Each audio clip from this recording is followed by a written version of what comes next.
Hey everybody out there, it's your old pal Big D here on Hidden Treasures again with another installment of my video series. And in this one I'm doing something a little bit different. As you can see by my shirt, oh yeah, I am doing a Jaws retrospective. And this is done partly because I really enjoy Jaws and I love Jaws and the Jaws series itself, but I'm also doing this in honor of my nephew, who has recently become a huge fan of shark movies. And recently, a couple Fridays ago, I got to sit down and watch Jaws 2 with him. He's already seen Jaws 1. I know he's seen all the Sharknado movies, or at least some of them at this point. And I know he's seen Deep Blue Sea and The Shallows, so he's really getting into this. So I thought it'd be kind of cool to do a little retrospective of the Jaws movies, and in honor of him, and in honor of just Jaws in general, because Jaws is awesome. I mean, you saw it in the beginning of the video. Come on, how could you not love this guy? I mean, he's awesome. So, the first movie I'm going to talk about will be Jaws. Alright, so there's a little picture there for you to show you the introduction of the first movie of Jaws, and obviously this starts off the entire series. This is without a doubt probably my favorite movie of all time. Well, I wouldn't say favorite, I would say it's close to my favorite movie of all time. Jaws is the quintessential summer blockbuster movie. As a matter of fact, this movie is the reason why we have summer blockbusters now. When this movie came out, it exploded, and it ushered in a whole new era in filmmaking and just movie-going experience altogether. This movie, in my opinion, is without a doubt probably pretty near close to perfection when you can come to make a movie. Steven Spielberg, he hadn't done much before that. He'd done Duel and wasn't really the director he is now, but he took a chance at this movie and worked with this movie, and even though he had an amazing amount of problems, he put out a movie that will endure way long after I'm gone, way after a majority of the rest of us are gone. This is a movie that will last the test of time.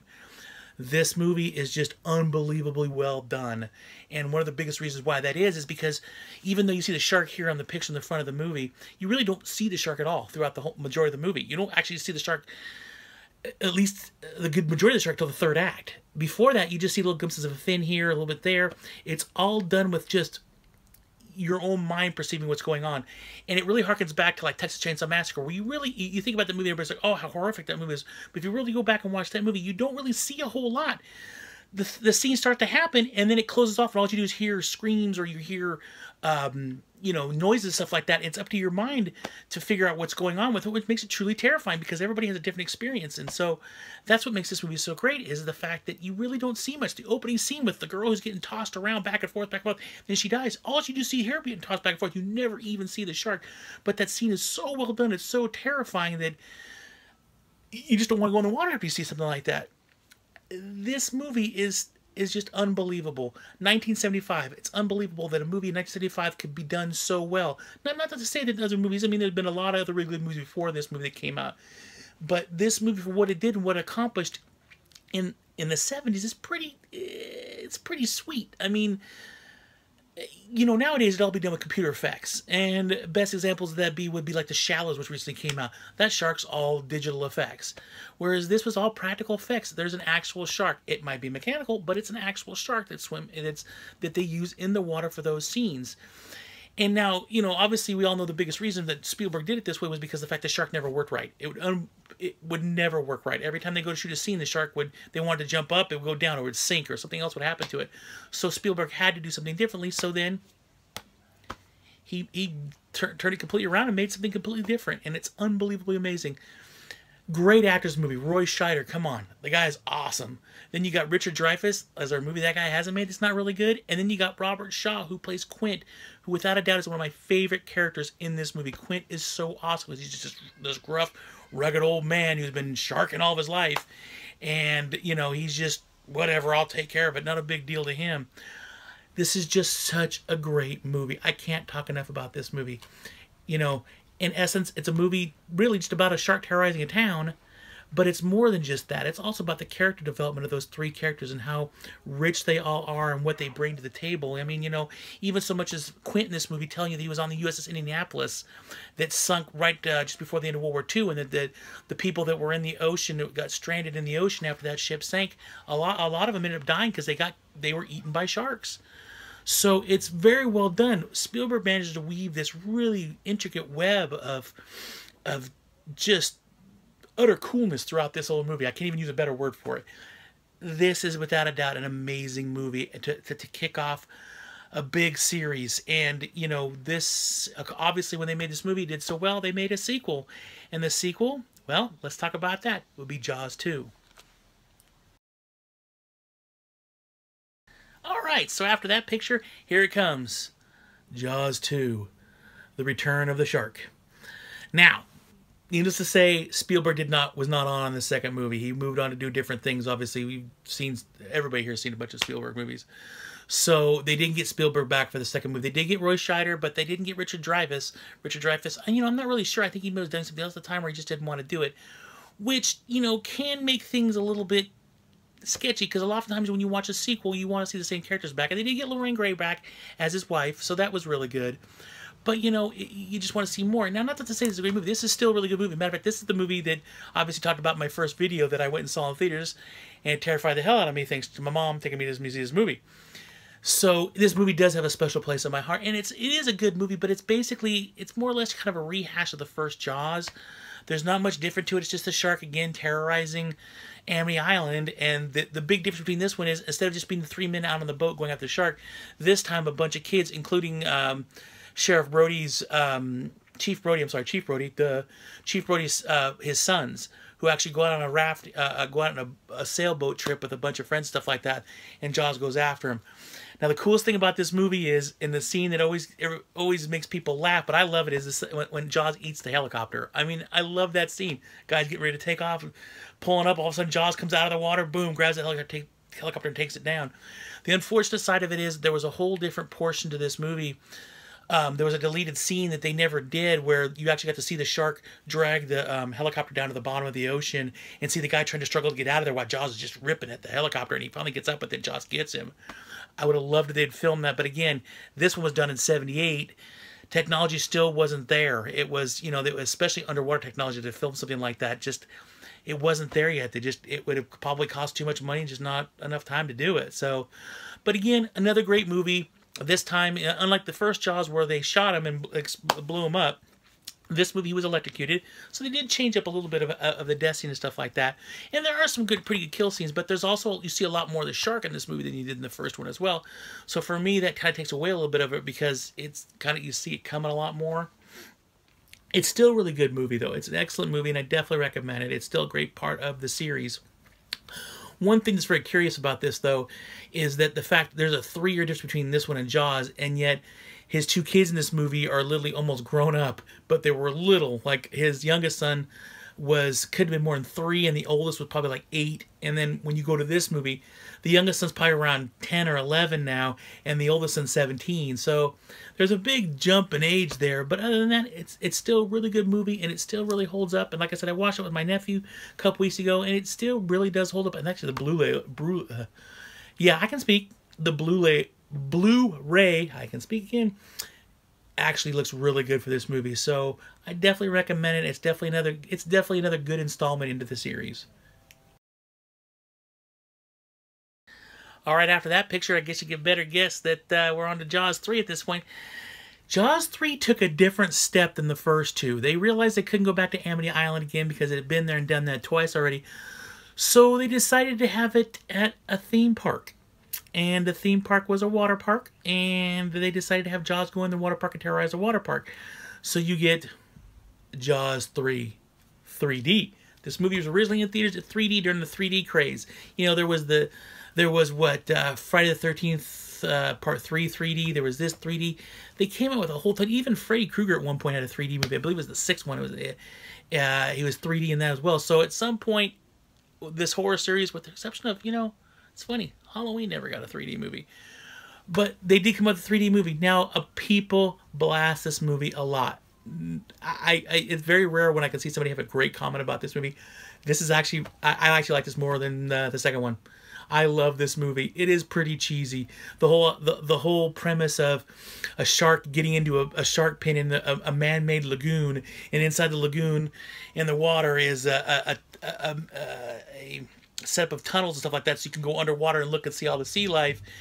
And the fact that Jaws gets in there, has a kid, the kid dies, they kill the kid by accident, and then of course Jaws then has to run amok.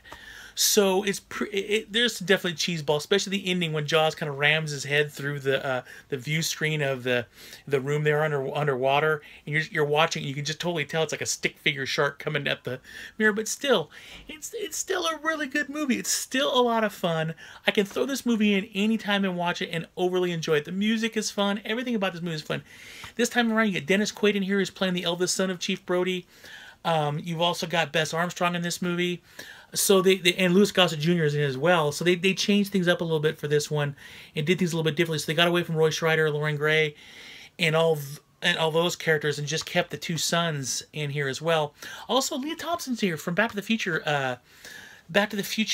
Fame. You know, Marty's mom is in this movie as well, and it is really it's cheese, and I'm not gonna lie, it's cheese beyond cheese.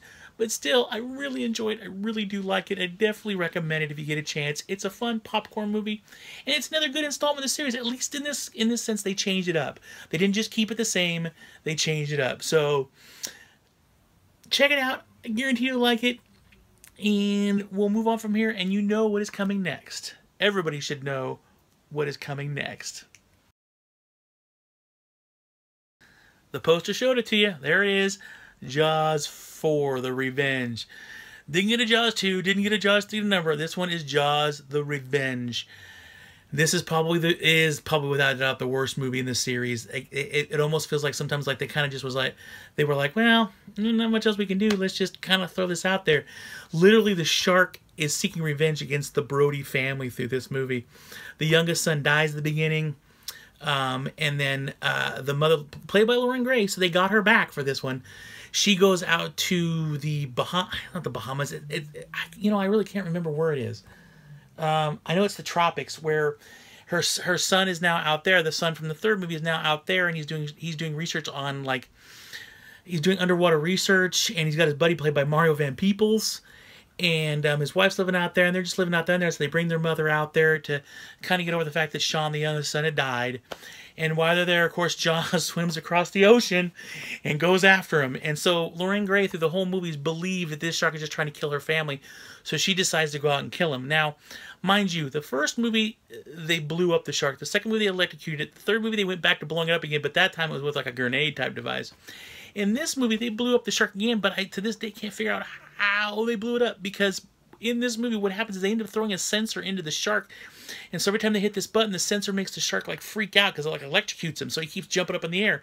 So Lorraine Gray in her boat makes her boat go towards the shark, and at one point when they hit the button and the shark jumps up in the air, it stabs the shark and the shark explodes. I don't know why the shark explodes. There makes no rhyme, no reason, or any reason like that why the shark explodes, but it does. So it's really goofy, and there's a couple deaths in this movie that are really goofy. And being the last movie was made in 82, so there's a 4-year difference. There was a 5-year difference with this one. This didn't come out until 87. So, and oddly enough, the funny thing about this movie is I remember when it was filmed. My mom, my grandmother took my brother and I to Universal Studios when we were kids. And at Universal Studios, they were filming this movie where we were there. We were taking that tram ride, and you could see they had this huge, huge pit filled with water. It was like this big, like almost like a lake on the studio lot, and then they had this huge painted backdrop behind the water that made it look like the ocean went on forever. And you could see when you're taking the tram ride around, you could see the little boat out in the middle of the water just sitting there, and they had cameras around. You could see them actually filming stuff. So it was actually kind of funny and actually kind of cool to actually see something like that. Although a little confusing when you're a kid, because they're like, oh yeah, they're shooting Jaws 4 out there, and then you go on the tram ride, you go through the Jaws, and you're, wait a minute, Jaws is right here. So it did make things a little bit confusing, but you know, with all things said, it's still a fun movie. It does have a lot of flaws to it, and I mean a lot of flaws, but it's still fun. It's still part of the Jaws franchise, and it still has an enduring legacy to it, because it's still, you know, it still has really good characters, and they still at least kept it up. At least they stick with the family. At least it's the Brodies throughout the entire thing. They didn't change things up, so that's really cool. But the decision to go to the Bahamas, where the shark wouldn't even be out, the water would be too warm for the darn thing. But hey, it's movies. You kind of do what you do. So, with that all being said, I love Jaws. I really do. I mean, you can't go wrong with, you know, these movies. You just can't. These are really fun, great movies. They're great popcorn movies. They will definitely, not all of them, but at least one or two of them maybe will stand the test of time. At least one of them will. But I can't say much more. I really enjoy the franchise. A lot of people will blast me for it, tease me about it, I'm sure, but hey, for me, if the movie entertains me, I liked it. Now, that's not to say that, like, some of these movies I probably wouldn't watch as much as other ones, and I can say this, I've probably watched Jaws 1 and 3 the most, for sure, and it's kind of neck and neck because I really enjoy both those movies, so, that's kind of what it is. I mean, they're just fun popcorn movies that they're just fun to mess around with and watch and just have a good time with them. And that's why I decided to do this. This is going to be the first retrospective I'm going to do. I'm going to do several other retrospectives over the course of this channel, but I really want to start off with Jaws, partly because of how much I love Jaws, but also because my nephew was really, really into it, and I thought I'd do something a little special for him as well. So, that is the Jaws series. Some good, some bad, but hey, you got to take it the good with the bad when you love something like I do like this. So with that being said, hopefully you liked this video. If you did, please click the like button down below. Also, if you want to see more videos from me, please click the subscribe button up in the corner there and you will be notified every time I put up a video. I do want to say I'm sorry. It's been a few days since I put out a video. It's been a little busy this week. Please be on the lookout. I will be doing a short new release video here pretty quick to show you what I picked up this week. There's only one movie. Actually, two. I picked up Jaws 4 on Blu-ray because I couldn't find my DVD copy of it. And then also, I am currently working on my top 100 movies of all time. It's really tricky. It's really rough because I'm finding it really hard to narrow it down. There's so many movies that I love so much. But be on the lookout for that because that will be coming. I'll be breaking it up into 10 different segments. So that 90 through 100, 80 through 89, stuff like that. I'll be breaking it down like that. So be on the lookout for that. So until then, everybody take care. Have a good one. Remember, always keep hunting because you never know exactly what you're going to find. And now stay tuned for a special little clip to finish this out. Bye.